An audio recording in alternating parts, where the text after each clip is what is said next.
Coming off its first win against Indiana State, the Quinnipiac men's basketball team took on Monmouth in the first MAC game this season. It was a 91-72 loss.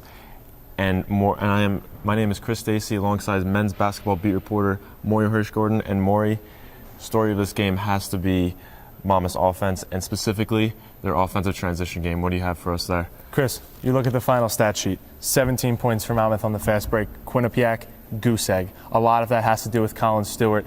Just a tremendous job. Really made his minutes count. He was 6 for 6 from the floor, 5 triples. He didn't miss one from beyond the arc. It seemed like every time Monmouth was pushing the ball down the court, he was going to hit one, whether it was 5-on-5 or 4-on-5, because one of the times Monmouth came down, Justin Robinson had lost his shoe. He was on the opposite side of the court. Monmouth kept playing, didn't call a timeout, didn't slow the ball down so that Robinson could come up, and Stewart finds himself on the left wing and buries one of his 5 triples. Well, for the first half, it looked like Quinnipiac was going to be in this game. There was going to be a competitive game. At halftime, they only trailed by 11. But right out of the second half, Monmouth had an offensive explosion, it felt like. Can you tell us more about that? They did. Monmouth comes out, and one thing that King Rice does with his team, since he has so many seniors and so much experience, is he just lets them play ball. He doesn't set up many plays. Monmouth didn't run its first half set until Quinnipiac went to the 2-3, went back to it for the second time. Monmouth opened up that second half 4 of 6 from the field.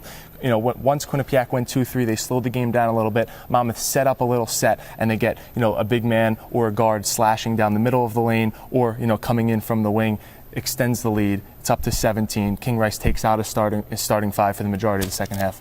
So let's transition. Let's talk about Quinnipiac and some of their players they had.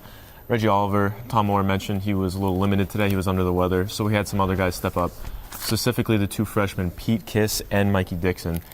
Pete Kiss, 32 minutes. Mikey Dixon, 26 minutes off the bench. Those are starting minutes. What does that mean going forward for this team? Well, Chris, Tom Moore needs to build a program here, and Tom Moore likes the offensive production by his freshmen. He saw it down in Florida. They weren't scared. They were on national television. They played the likes of a Gonzaga, Seton Hall, even an Indiana State team that could have ripped off wins against the Stanford, or even against Iowa State in the opening game. So Mikey Dixon and Peter Kiss play very well. I liked Mikey Dixon's game a little bit more tonight, 7 of 14 from the floor. He shook a couple of the Monmouth guards once or twice, didn't complete the full move by getting to the basket, but you see those little things from the freshmen, and those are bright spots going forward.